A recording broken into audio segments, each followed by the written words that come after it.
Hello all and welcome to తైలి. సలార్ ఈ మూవీకి థియేటర్లో ఎంత రెస్పాన్స్ వచ్చిందో ఇప్పుడు ఓటీటీకి వచ్చాక అంతకంటే ఎక్కువ రెస్పాన్స్ వస్తుంది. ఇక నెట్ఫ్లిక్స్లో జస్ట్ సౌత్ ఇండియన్ లాంగ్వేజెస్లోనే రిలీజ్ అయిన ఈ సినిమాని ఫారెన్ ఆడియన్స్ కూడా ఎంజాయ్ చేస్తున్నారు. సో త్వరగా Hindi and English version release చేస్తే సలార్ సౌండ్ వరల్డ్ మొత్తం ఇంకా గట్టిగా వినబడుతుంది. అసలు అందరూ సలార్ని థియేటర్లో చూసేశాక ఇంకా ఓటీటీ కోసం ఎందుకు ఎగబడుతున్నారు అనుకుంటే సలార్ మూవీకి రిపీట్ వాల్యూ ఉంది. ఓటీటీ వదిలేయండి, థియేటర్లో కూడా సెకండ్ టైం చూసిన వాళ్ళకి ఇంకా నచ్చింది సినిమా. ఇంకా చెప్పాలంటే చాలా మంది ఈ మూవీలో నచ్చేది కొత్త కొత్త డీటెయిల్స్ దొరుకుతున్నాయి, స్టోరీ అండ్ కాన్సెప్ట్ వరల్డ్ కి ఇంకా బాగా అర్థమవుతుంది. దానితో పాటు కొత్త కొత్త క్వశ్చన్స్ కూడా రేజ్ అవుతున్నాయి. And most importantly Prabhas screen presence ఇంకా నచ్చేస్తుంది. అసలు ఓటీటీలో మళ్ళీ మూవీ చూసాక మాకు కనిపించిన కొత్త కొత్త డీటెయిల్స్ ఏంటి, కాన్సెప్ట్ వరల్డ్ ఏంటి, అసలు ఈ మూవీలో ఎక్స్ప్లెయిన్ చేయకుండా వదిలేసిన క్వశ్చన్స్ ఏంటి, అసలు ఒక యానిమేకి సలార్ కొన్న ప్యారలల్స్ ఏంటి, సలార్ పార్ట్ 2లో తెలియాల్సిన ఆన్సర్స్ ఏంటి, అసలు సలార్ శౌర్యంగ పర్వంలో ఏముండొచ్చు అనేది ఈ వీడియోలో మనం మాట్లాడుకుందాం. సో ఈ వీడియోని సలార్ హిడెన్ డీటెయిల్స్ అనడం కన్నా సలార్ మూవీ బ్రేక్ డౌన్ అనొచ్చు. వీడియోలోకి వెళ్లే ముందు ఇంకో చిన్న మాట, మీరు ఇంకా సబ్స్క్రైబ్ చేసేసుకుంటే ఒకసారి వెంటనే వెళ్ళి సబ్స్క్రైబ్ చేసేసి ఆ నోటిఫికేషన్ బెల్ కూడా ఆన్ చేసేసుకుంటే మాకు చాలా బూస్ట్ ఇచ్చినట్టు అవుద్ది. ఇంకా వీడియోలోకి వెళ్ళిపోతే కేజీఎఫ్ చూసిన తర్వాత మీ అందరికీ ప్రశాంత్ నీల్ నేరేటివ్ స్టైల్ అర్థమయ్యే ఉంటుంది. ఆయన సెటప్ ఎక్కడో ఫస్ట్ హాఫ్ లో ఇచ్చి తనకి పే ఆఫ్ ఎక్కడో సెకండ్ హాఫ్ లో ఇచ్చి అర్థమైన వాడికి అర్థమైనంత అనుకోరు. Setup and pay off scenes రెండు ఒకేసారి చూపిస్తారు. అండ్ సందీప్ వంగ ఒక మాట అన్నారు, Prashanth Neel kind of cinema is very tough job. ఆయన సినిమాలు వర్క్ అవ్వాలంటే అంత సాలిడ్ గా ప్రెసైజ్ గా రాసుకొని ఉండాలని. సో ప్రశాంత్ నీల్ ఎంత సాలిడ్ గా సలార్ మూవీని రాసుకున్నారో మీరు చూద్దాం. ముందు దేవా అండ్ వరద గురించి మాట్లాడుకుందాం. సలార్ మూవీ ఫస్ట్ సీన్ చూస్తే తను ముక్కుపోగు తీసుకున్నాడని వరద దేవాని రుద్ర దగ్గరికి తీసుకెళ్తాడు. అప్పుడు దేవాకి ఇలా అంటాడు, నువ్వు పెద్ద ఆర్మీని తీసుకొస్తావనుకుంటే వీడొక్కడే తీసుకొచ్చావా అని. ఈ డైలాగ్ చూస్తే నెక్స్ట్ కాన్సార్ లో జరిగే మొత్తం స్టోరీని ఈ ఒక్క సీన్ తోనే ఎక్స్ప్లెయిన్ చేసినట్టు ఉంటుంది. ఎందుకంటే సీజ్ ఫైర్ టైంలో కూడా అందరూ ఆర్మీని తెచ్చుకుంటే వరద మాత్రం ఒక దేవానే తీసుకొస్తాడు. అండ్ ఈ సీన్ కి ముందు కూడా వరద దేవాకి ముక్కుపోగిపోయిందని ఏం చెప్పడు, జస్ట్ వెళ్ళి ఆయన ముందు నించుంటాడు అంతే. కానీ వరద మోహన్ చూడగానే దేవకు అర్థమైపోతుంది ఎవడో ముక్కుపోగు తీసేశాడని. వెంటనే వరదాన్ని తీసుకొని వెళ్తాడు. సేమ్ అలానే సీజ్ ఫైర్ అప్పుడు దేవాన్ని తీసుకెళ్లడానికి వచ్చినప్పుడు కూడా వరద ఏం చెప్పడు. కానీ తన ఫేస్ మీద ఉన్న గాయం చూసేసరికి దేవకు అర్థమైపోయింది. ఏమైందని అడగకుండానే అమ్మకి చెప్పొస్తా అని చెప్తాడు. సో దేవ అండ్ వరద ఎక్కువ మాట్లాడుకోవాల్సిన అవసరం లేదు, చూడగానే తెలిసిపోద్ది ఆ లెవెల్ ఫ్రెండ్షిప్ వాళ్ళది. అండ్ దేవాన్ని వాళ్ళ అమ్మని చంపడానికి గనియారవాడు వస్తే వాళ్ళని కాపాడి వరద దేవాతో నేనున్నా కదా అని అంటాడు. సేమ్ అలానే పెద్దయ్యాక కాన్సార్ లో దేవ వరదతో అంటాడు. ఈ డైలాగ్ మన సూర్యుడి లిరికల్లో కూడా ఉంటుంది. సో దేవ కాన్సార్ రావడానికి కారణం ఒకటి ఫ్రెండ్షిప్ అయితే ఇంకోటి గ్రాటిట్యూడ్. అందుకే దేవ వాళ్ళ అమ్మ కూడా ముందు కాన్సార్ కి వెళ్ళొద్దు అని చెప్దాం అనుకున్నా సరే ఆ మేకలు కొట్టేది చూసి గతం గుర్తు చేసుకుని దేవాన్ని పంపిస్తుంది. ఇలాంటి dialogue based pay offs first half లో చాలానే ఉంటాయి. ప్రశాంత్ నీల్ ఫైట్స్ ఏవో జస్ట్ కోసేసుకోవడం కొట్టేసుకోవడం లా కాదు, ఆ ఫైట్ కంటే ఒక కాన్సెప్ట్ ఉంటుంది. స్టార్టింగ్ లో దేవా పిల్లలతో నాకు అన్ని బిగించే పనులు ఇచ్చారా, అదే ఎరగొట్టే పని ఇస్తే ఒక్కటే దెబ్బ అంటాడు. అదే మాట మళ్ళీ కోల్ మైన్ ఫైట్ లో పిల్లలు అంటారు. అండ్ సిక్సర్ కొట్టినప్పుడు సెల్యూట్ కొట్టండ్రా అనేది కూడా ఆ ఫైట్ లో యూజ్ చేస్తారు. అండ్ పగిలింద్రా సీన్ కి కూడా పే ఆఫ్ ఉంటుంది. ఆల్సో ఈ ఫైట్ సీక్వెన్స్ కి ముందు ప్రభాస్ సిగరెట్ కాలుస్తూ ఉంటాడు, కానీ వాళ్ళ అమ్మ రాగానే సిగరెట్ దాచేస్తాడు. మళ్ళీ ఫైట్ మధ్యలో వాళ్ళ అమ్మ వెళ్ళగానే స్టైల్ గా సిగరెట్ తీసి వెలిగిస్తాడు. అండ్ కాటేరమ్మ ఫైట్ సీన్ అప్పుడు కూడా అమ్మోరికి ఎలా బలివ్వాలని చెప్తూ 2 నిమిషాలని చెప్పి విష్ణుని అలానే రెడీ చేసి చంపుతాడు. ఇలా ప్రతిసారి డైలాగ్ కి తగ్గ యాక్షన్ ఉంటూనే ఉంటుంది. ప్రశాంత్ నీల్ రైటింగ్ స్టైల్ ఏంటంటే ముందు విలన్ కి ఒక ఎలివేషన్ వేస్తాడు, ఎందుకంటే ఆ విలన్ ని కొట్టే హీరో అంతకంటే పవర్ఫుల్ అని చూపించడానికి. దానికి ఈ కన్సైన్మెంట్ సీన్ ఎగ్జాంపుల్. వాడు వేసిన సీల్ ఎవ్వరూ ఆపలేరు అనగానే పోర్ట్ ఆఫీసర్స్ వచ్చి భయపడి ఆ వెహికల్స్ ని వదిలేస్తారు. సేమ్ మళ్ళీ వాళ్ళే చెక్ పోస్ట్ ఫైట్ సీన్ లో ఆ సీన్ ని ఎవరు ఆపలేరు అన్నావు కదా అంటే అసలు ఆ సీన్ ని పుట్టించిందే వాడు సార్ అని చెప్తాడు. అది వేరే లెవెల్ ఎలివేషన్ అసలు. అంటే ఈ సీన్ లో ఎలివేషన్ పండడం కోసం ఆ ముందు సీన్ నుంచి దాన్ని బిల్డప్ చేసుకుంటూ వచ్చారు. అది Prashanth Neel style. And Deva hand tattoo చూడగానే అందరూ భయపడతారు, ఎందుకంటే అది just not a tattoo, it's a brand. Khansaar వాళ్ళు యూజ్ చేసే సీల్ అండ్ ఈ టాటూ డిజైన్ ఒకటే ఎందుకు భయపడతారో తెలుసు కదా. ఇప్పుడు కొంచెం కథలోకి వెళ్తే మీకు గుర్తుంటే చెక్ పోస్ట్ ఫైట్ అయ్యాక వాళ్ళ అమ్మ ఒక మాట అంటుంది, ఊరి నుంచి ఊరు పరిగెడుతూనే ఉన్నామని. సో దానికి తగ్గట్టే ఈ 7 years లో వాళ్ళు ఏ ఊర్లు తిరిగారో మరి మ్యాప్ లో మార్చేసి చూపిస్తారు. అండ్ మూవీలో దేవ వాళ్ళ అమ్మ ఏదో అస్సాం వెళ్ళాక టీచర్ అవ్వదు. చిన్నప్పుడు కాన్సార్ ని వదిలి గుజరాత్ కి వచ్చినప్పుడు నుండే ఆవిడ టీచర్ గా వర్క్ చేస్తారు. అది ఈ షార్ట్ లో చూపిస్తారు. మీకు ఈ డౌట్ వచ్చిందా, అసలు దేవ వాళ్ళ అమ్మ దేవ కోసం ఎందుకు అంతలా భయపడుతుందని? కాన్సార్కి దేవ ఒక్కడే వెళ్తాడు, వాళ్ళ అమ్మ రాదు. ఆ కాటేరమ్మ ఫైట్ కానీ క్లైమాక్స్ ఫైట్ కానీ వాళ్ళ అమ్మ చూడదు. అయినా సరే తను ఎందుకు దేవ కత్తి పట్టుకుంటే రాక్షసుడైపోతాడనేలా భయపడుతుంది అంటే మేబీ కాన్సార్కి వరద కర్త అయ్యాక వాళ్ళ అమ్మ మళ్ళీ కాన్సార్కి వచ్చి ఉండాలి. ఆర్ తన కళ్ళ ముందే దేవ ఎవరైనా చంపుతూ చూసి ఖాన్సార్కి వెళ్ళి తన కొడుకు ఎంత రాక్షసుడైపోయాడో తెలుసుకోవాలి. అండ్ దేవ వాళ్ళ అమ్మకి తన భర్తని చంపింది మన్నార్ అండ్ గన్యార్ వాళ్ళని తెలుసు, ఎందుకంటే తలుపు బద్దలు కొట్టే సీన్ లో తనకి కుంకుమ ఉంటుంది. కానీ ఎప్పుడైతే గన్యార్ వాళ్ళు వాళ్ళ ఇంటికి వస్తారో తన హస్బెండ్ ని చంపింది నేనే అని చెప్తారో నెక్స్ట్ సీన్ ఖాన్సార్ వదిలి వెళ్ళేటప్పుడు ఆవిడ కుంకుమ పెట్టుకోదు, చిన్న బ్లాక్ స్టిక్కరే ఉంటుంది. సో దేవ వాళ్ళ అమ్మ ఎందుకు రివెంజ్ తీర్చుకోదు? ఆ కర్త కుర్చీ హక్కు తన భర్త అని తన కొడుకుదే అని తనకు తెలీదా? వారు తెలిసిన ఈ వైలెన్స్ తనకి వద్దు అని అనుకుంటుందా? అని మీరు గమనిస్తే మూవీలో దేవా ఉన్న చాలా షాట్స్లో బ్యాక్గ్రౌండ్లో ఈ గ్రీన్ కలర్ కనబడుతుంది. దేవా ఓపెనింగ్ షాట్లో కూడా ఈ గ్రీన్ లైట్ చూడొచ్చు మీరు. అసలు ఈ గ్రీన్ ఏంటంటారా? శౌర్యంగుల్ని రిప్రజెంట్ చేసేది ఈ గ్రీన్ లైటే. స్టార్టింగ్లో యుద్ధం ఓడిపోతే అన్ని కోల్పోయినట్టే అని గ్రీన్ కలర్ వేసుకున్న మనుషులు ఓడిపోయినట్టు చూపిస్తారు. అండ్ మీరు గమనిస్తే రాజమన్నార్ శౌర్యంగులు అందరినీ చంపినప్పుడు కూడా ఈ గ్రీన్ లైట్ ఫ్లాష్ అవుతూనే ఉంటుంది. ఈ షాట్ లో ఈవిడ బాడీ కూడా గ్రీన్ కలర్ లో ఉంటుంది. అండ్ ప్రశాంత్ నీల్ గారి వైఫ్ లిఖితా రెడ్డి గారు చెప్పింది ఏంటంటే ప్రభాస్ శౌర్యంగా, అందుకే తన మూవీలో లాట్ ఆఫ్ గ్రీన్ కాస్ట్యూమ్స్ వాడతాడు అని చెప్పారు. ఆల్సో సినిమాలో మన అందరి ఫేవరెట్ సీన్ అయిన కాటేరమ్మ ఫైట్ సీక్వెన్స్ గురించి మాట్లాడుకోవాలి. సెకండ్ హాఫ్ లో ఆ ఓటింగ్ రిజల్ట్ ని మార్చేది ఈ ఫైట్ సీనే. ఎందుకంటే ఓటింగ్ లో కర్త ఓటింగ్ కూడా పూర్తయ్యాక ఇద్దరికి 48 ఓట్స్ పడ్డాయి, మిగిలినవి 5 ఓట్స్. ఈ 5లో నారంగ్వి 3, విష్ణుది 1, వరదాది 1. విష్ణు రుద్ర చెప్పాడు కాబట్టే వరదాని ఆడుకుంటాడు. సో తన ఓట్ రుద్రకి సపోర్ట్గా సీజ్ ఫైర్ తీసేయడానికి వేస్తాడు అనుకున్నా నారంగ్ తన కొడుకుని దొరచేస్తా అనే మాట ఇచ్చిన రాధారామకే ఓటేస్తాడు. సో అప్పుడు Rudra side vote 49 votes and Radharama side votes 59 votes ఉంటాయి. అలా కానీ జరిగితే వరద ఓట్కి ఇంకా వాల్యూ ఉండదు, సీజ్ ఫైర్ ఆగిపోద్ది, అప్పుడు ఇంకా no war. But Vishnu Narang ని దేవుడా చంపడం వలన ఖాన్సార్ పాలిటిక్సే మారిపోతాయి. సో సెకండ్ హాఫ్ ఖాన్సార్ స్టోరీని మార్చేసే ఫైట్ ఈ కాటేరమ్మ ఫైట్ సీన్ అని నేను అంటాను. అందుకే కాటేరమ్మ సీన్ కి కూడా ఎగ్జాక్ట్ గా దేవా ఖాన్సార్ లో అడుగు పెట్టినప్పుడే ఇంట్రొడ్యూస్ చేస్తారు. అండ్ దేవా అక్కడో మాట అంటాడు, పెద్ద పెద్ద గోడలు కట్టేదే లోపల ఎవడికొస్తాడనే భయంతో కాదు. క్లైమాక్స్ లో రాజమన్నార్ కూడా అదే మాట అంటాడు. ఖాన్సార్ కి అంత పెద్ద పెద్ద గోడలు కట్టించడానికి కారణం శౌర్యంగలో ఒకరైనా బతుకుంటారనే భయం నాలో ఎప్పుడూ ఉందని.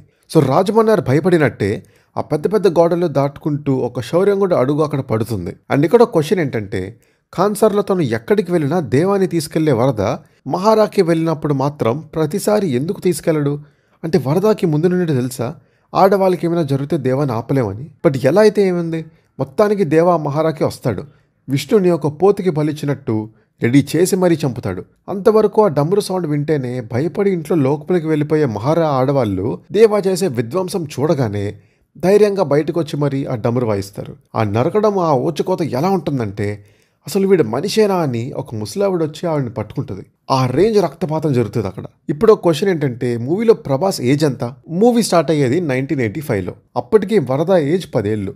ఈ విషయం భారవ రాజమన్నార్తో చెప్తాడు. సో దేవ ఏజ్ కూడా వరదాలనే ఒక 10 ఏళ్ళు ఉంటుంది అనుకుందాం. ఆ చిన్నపిల్లల ఎపిసోడ్ అయ్యాక స్టోరీ 2017కి షిఫ్ట్ అవుతుంది. అంటే ఆఫ్టర్ 32 ఇయర్స్ అనమాట. అండ్ ఆ చిన్నప్పుడు ప్రభాస్ ఏజ్ కూడా 10 అనుకుంటే ఈ 32 + 10 42 అనమాట. నెక్స్ట్ క్వశ్చన్, దేవ శౌర్యంగా అనే విషయం ఒక్క వరదాకి తెలుసా అంటే కాదు. దేవరత ఎవరో రుద్రకి కూడా తెలిసే ఉంటాడు. ఎందుకంటే చిన్నప్పుడు ముక్కు పొడక కోసం ఫైట్ అవుతుంది కదా, అక్కడ చూశాడు. కానీ ఇక్కడ మెయిన్ క్వశ్చన్ బాచి గురించి. వరద దేవాని ఖాన్సార్కి తీసుకురాగానే వాళ్ళ తమ్ముడు అంటాడు, వాడి కోసం చిన్నప్పుడు నువ్వు కడియం వదలడం వల్లే మనం ఈ రోజు ఇలా ఉన్నామని. సో బాచికి దేవా అనే వాడి వల్లే ఇలా ఉన్నామని తెలుసు. దేవాన్ని వరద సలారాన్ని పిలుస్తాడని కూడా తెలుసు. ఇన్ని తెలిసిన బాచికి దేవ శౌర్యంగాని మాత్రం తెలీదా? ఎందుకంటారు? సలార్ పార్ట్ 2లోనే చూడాలి. అండ్ ఖాన్సార్లో మిగతా వాళ్ళకి దేవరత అనేవాడు శౌర్యంగానే తెలిసి ఉండొచ్చు. అందుకే ఖాన్సార్లో ఎవరు ప్రభాస్ని దేవరత అని పిలవరు, కొత్తడు అని పిలుస్తారు. మరి భార్వ వాళ్ళకి ఎలా తెలిసిందంటే మేబీ వాళ్ళు ఎంట్రీ బుక్ చూసి ఉండొచ్చు. అండ్ ఇక్కడ ఇంకో క్వశ్చన్ ఏంటంటే ఖాన్సార్లో రుద్రకి కానీ రాధారమకి కానీ దేవరత అనేవాడు వచ్చాడని తెలిస్తే వాళ్ళు కూడా తనని శౌర్యంగానే గుర్తుపట్టేస్తారు. మరి ఏ ధైర్యంతో వరద దేవా పేరుని ఎంట్రీ బుక్లో రాయించాడు?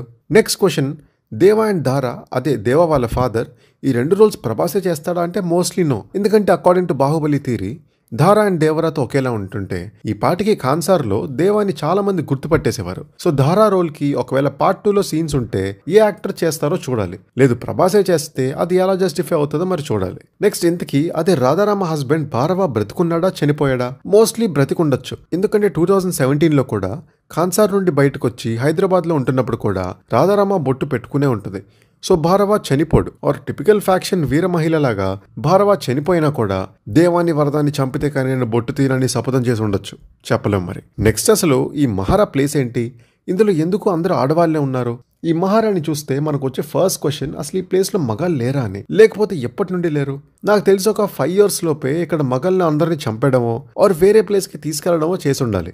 ఎందుకంటే మహారాలో పండు ముసలి నుండి చిన్నపిల్లల వరకు ఉంటారు. సో చిన్నపిల్లలు ఉన్నారంటే ఆ ప్లేస్ నుండి మగాళ్ళు వెళ్ళిపోయి ఎక్కువ కాలం అయి ఉండదు. అండ్ నెక్స్ట్ క్వశ్చన్, దేవా నారంగ్ తల నరికే సీన్ లో అంతమంది గన్స్ పట్టుకొని ఉన్నా కూడా ఎవడెందుకు గన్స్ వాడలేదనే డౌట్ చాలా మందికి వచ్చి ఉండొచ్చు. రీజన్ ఏంటంటే ఆ తీర్పు జరిగే ముందే ఆర్మీ వాళ్ళకి చెప్తారు అందరూ మీ గన్స్ నుండి క్యాట్రిజెస్ తీసి పాకెట్ లో పెట్టుకోండి. సో దేవా నారంగ్ చెయ్యి నరికేసరికి షూట్ చేద్దాం అన్నా సరే ఆ క్యాట్రిజెస్ ని పాకెట్ లో నుండి తీసేసి లోడ్ చేయాలి. ఇలా చేసే లోపు దేవా నారంగ్ తల కూడా నరికేస్తాడు. ఇంకే ఉంది, అందరూ షాక్. మళ్ళీ దేవా జైలుకి వెళ్తాడు. ఆ తర్వాత ఓటింగ్ అవుతుంది, మొత్తానికి సీజ్ ఫైర్ ఎత్తేస్తారు. ఒక పక్క దేవా అండ్ బాచి గ్యాంగ్ ని చంపుతుంటే ఇంకో పక్క రెడ్ కలర్ చూస్తే పిచ్చెక్కిపోయే వాళ్ళ మధ్య వరద ఉంటాడు. ఇక్కడ ఒక మంచి ఎలివేషన్ కూడా డైలాగ్ ఉంటుంది. ఆ డ్రగ్స్ తీసుకున్న అందరూ వరద వైపు వస్తూ సడన్ గా ఒకవైపు పరిగెడతారు. ఎక్కడికి వెళ్తున్నారా వీళ్ళంతా అంటే ఇంకా ఎర్రగా ఉండేదేదో కనిపించుంటది అని చెప్తాడు. అటు నుండి ప్రభాస్ ఒంటి నిండా రక్తంతో అందరినీ చంపుకుంటూ వస్తాడు. ఇంకో పక్క భార్వా శౌర్యంగా తెలుస్తుంది. అండ్ అసలైన క్లైమాక్స్ ఇప్పుడు స్టార్ట్ అవుతుంది. ఒక పక్క ఘనియార్ గ్యాంగ్ అంతా ఒకటైపోతుంది. ఇంకో పక్క రాజమన్నార్ కుర్చీ కోసం రుద్ర అండ్ ఓం ఒకటవుతారు. ఇంకో పక్క వరద అండ్ దేవా వస్తారు. రాధారామ కూడా వాళ్ళ ఆర్మీని రెడీ చేస్తుంది. వీటన్నిటిపైన శౌర్యంగ వాళ్ళు ఈ వార్ లోకి అడుగు పెడతారు. సో సలార్ శౌర్యంగ పర్వంలో ఇంత పెద్ద వార్ ని ఏ రేంజ్ లో చూపిస్తారనేది చాలా ఎక్సైటింగ్ థింగ్. అండ్ అన్నిటికన్నా మోస్ట్ ఇంపార్టెంట్ క్వశ్చన్ ఏంటంటే అసలు దేవాకి తన శౌర్యంగాన్ని తెలుసా? మోస్ట్లీ తెలిసే ఉంటుంది. ఎందుకంటే శౌర్యంగాన్ని తెలియకుండానే లాస్ట్ లో కత్తితో ఆ శౌర్యంగ రిచువల్ చేస్తాడా చెప్పండి. అయితే ఖాన్సార్ కి కర్త అయ్యే హక్కు తనకు ఉందని తెలియకపోవచ్చు. ఎందుకంటే లాస్ట్ లో ఆద్య బిలాల్ ని ఒక క్వశ్చన్ అడుగుతుంది. ఖాన్సార్ కుర్చీ మీద కూర్చొని హక్కు దేవాది, ఈ విషయం దేవాకి తెలుసా అని. కానీ బిలాల్ ఆన్సర్ మనకి చూపించరు. బట్ నెక్స్ట్ షాట్ లో ఒకవేళ తెలిస్తే అని అంటుంది. అంటే దేవాకి తెలియదని అర్థం. ఒకవేళ తెలిస్తే ఏం చేస్తాడనేది శౌర్యంగ పర్వంలో మనం చూడాలి. అండ్ సలార్లో శౌర్యంగ పర్వంలో ఎక్స్ప్లెయిన్ చేయాల్సిన క్యారెక్టర్స్ కొన్ని ఉన్నాయి. లైక్ సినిమాలు ఇంకా సరిగ్గా చూపించిన ఒక క్యారెక్టర్ పండిత్. ప్రతి ఒక్కరు ఏదో ఒక ఆర్మీని తెచ్చుకుంటే ఒక వరద అండ్ రుద్ర మాత్రమే ఒక్కొక్కరిని తెచ్చుకుంటారు. ఒకరేమో దేవాని, ఇంకొరేమో పండిత్ని. అంటే పండిత్ అంత పవర్ఫుల్లా? రాజమన్నారు కూడా అదే అంటారు. పండిత్ ఏం చేయగలడో నాకు బాగా తెలుసు అని. సో సలార్ పార్ట్ 2లో పండిత్ క్యారెక్టర్ ఎలా ఉంటుందో చూడాలి. అండ్ దేవా కాన్సార్ నుండి బయటకు వచ్చేసాక వరద బ్యాచ్ మొత్తం కాన్సార్లోనే ఉంటుంది, ఒక్క బిలాల్ తప్ప. అసలు బిలాల్ ఎందుకు వరదాతో కాన్సార్లో ఉండకుండా బయటకు వచ్చేశాడు? ఎందుకు దేవాకి సపోర్ట్ చేస్తున్నాడు? దేవా ఎక్కడుంటాడో అక్కడే ఎందుకుంటాడు? అండ్ దేవా ఎక్కడున్నాడో కూడా బిలాల్కి ఎందుకు తెలుసు? దేవా కృష్ణకాంత్కి ఇచ్చిన మాట ఏంటి? ఆద్య ఎక్కడుంటే దేవా అక్కడ ఉంటాడని వేద అంటాడు. సో అసలు ఆద్యకి దేవాకున్న సంబంధం ఏంటి? అసలు రాధారామకి కృష్ణకాంత్ చేసిన మోసం ఏంటి? ఎందుకు కృష్ణకాంత్ అండ్ తన కూతురు కోసం అంతలా వెతుకుతున్నారు? ఇన్ని క్వశ్చన్స్ ఉన్నాయి. వీటన్నిటికీ శౌర్యంగ పర్వంలో ఎలాంటి ఎక్స్ప్లెనేషన్ ఇస్తారో చూడాలి. అండ్ మన అందరికీ తెలుసు సలార్ కన్నడ ఉగ్రం మూవీని బేస్ చేసుకొని తీశారని. సో సేమ్ ప్లాట్ పాయింట్ వాడితే దేవా కాన్సార్ నుండి బయటికి రావడానికి అండ్ దేవా వరద మధ్య బిగ్గెస్ట్ ఎనిమీస్ అవ్వడానికి రీజన్ ఏంటంటే బాచిని దేవా చంపడం. ఈ విషయం ఉగ్రం చూసిన వాళ్ళకి తెలిసే ఉంటుంది. మరి అందరికీ తెలిసిపోయింది కాబట్టి నీళ్ళేమైనా కొత్తగా ట్రై చేస్తారేమో చూడాలి. అండ్ డైలాగ్కి పర్ఫెక్ట్గా సెట్ అయ్యే యాక్షన్ ప్రశాంత్ నీల్ రాసుకుంటారని స్టార్టింగ్లో చెప్పాను కదా. సలార్ మూవీ స్టార్టింగ్లో దేవాకి ఒక డైలాగ్ ఉంటుంది.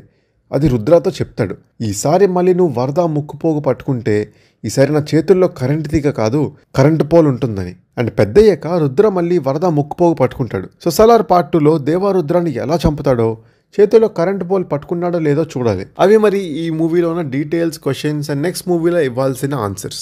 అవును, స్టార్టింగ్లో సలార్కి ఒక యానిమేకి ప్యారలల్ ఉందన్నాను కదా, అది వేరే ఏదో యానిమే కాదండి, నారుటో యానిమేనే. అదేంటి నారుటోకి సలార్కి లింక్ ఏంటంటారా?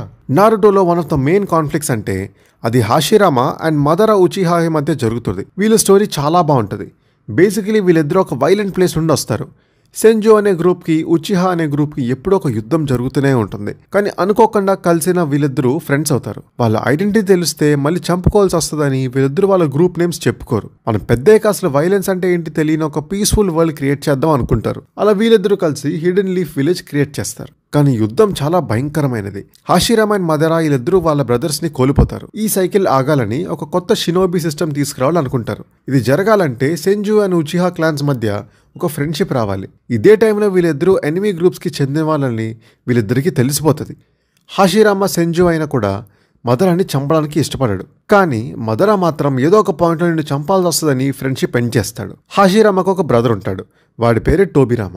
అలానే మదరా ఉచిహాకి కూడా ఒక బ్రదర్ ఉంటాడు, వాడి పేరు ఇజునా. ఒకరోజు బ్యాటిల్లో టోబిరామ గాడు ఇజునాని చంపేస్తాడు. ఇజునా చనిపోయే ముందు తన ఐస్ని మదరాకి ఇచ్చేస్తాడు. ఇక్కడ నుండే మదరాకి కొత్త షరింగన్ పవర్స్ వస్తాయి. అండ్ హషిరామని టోబిరామని చంపేయాలని ఫిక్స్ అవుతాడు. అప్పటిదాకా ఫ్రెండ్స్గా ఉన్న ఇద్దరు తమ్ముడి డెత్ వల్ల ఎనిమీస్ అయిపోతారు. సలార్లో కూడా ఇదే జరగబోతుంది అనిపిస్తుంది. వరదాకి వాళ్ళ తమ్ముడు అంటే చాలా ఇష్టం. ఈవెన్ దేవాతో కూడా ప్రామిస్ కూడా చేయించుకుంటాడు, తమ్ముడు జాగ్రత్తగా చూసుకో అని. అలాంటిది దేవాయే ఆ తమ్ముడిని చంపేస్తే వరద ఎలా రియాక్ట్ అవుతాడు? అందుకే దేవా వరద ఎనిమీస్ అవుతారు. ఇంకా అలానే నరుటోతో సలార్కి ఉన్న ఇంకో ప్యారల్ ఏంటంటే అది నరుటో క్యారెక్టరైజేషనే. నరుటో చిన్నప్పటి నుండి అనాథలా పెరుగుతాడు, కానీ తర్వాత తెలుస్తుంది వాళ్ళ నాన్న ఒక పెద్ద లీడర్ అని. ఎనిమీస్ కావాలని ఒక ప్లాన్ చేసి ఒక భయంకరమైన మాన్స్టర్ను వదులుతారు. దాని నుండి జనాలని సేవ్ చేయడం కోసం నరుటో పేరెంట్స్ ఇద్దరు వాళ్ళ ప్రాణాలు ఇచ్చేస్తారు. సలార్లో కూడా ఇలానే ఉంటుంది. తను అనాథ కాకపోయినా సరే వాళ్ళ ఫాదర్ పెద్ద లీడర్ అవ్వడం, ఎనిమీస్ బ్యాక్ స్టాప్ చేయడం అయితే డెఫినెట్లీ ఉంటుంది. ఈ స్టోరీ ఎండింగ్ అయితే నరుటో లాస్ట్ లీడర్ అయిపోతాడు. మరి సలార్లో దేవా లాస్ట్ లీడర్ అవుతాడా లేకపోతే వరదాకి త్యాగం చేసేస్తాడా అనేది పార్ట్ 2లో మనం చూసి తెలుసుకోవాల్సింది. సో అదండి వీడియో. ఈ వీడియో చూసాక మీకు ఏమైనా కొత్త పాయింట్స్ కనిపించినా, మీకు ఏమైనా కొత్త క్వశ్చన్స్ రేజ్ అయినా సరే కింద కామెంట్స్ చెప్పండి, మేము మళ్ళీ దాని గురించి మాట్లాడతాం. అండ్ ఈ వీడియో మీకు నచ్చినట్టయితే do like, share, subscribe and hit the bell icon for more updates. Signing off, team థైవ్యూ.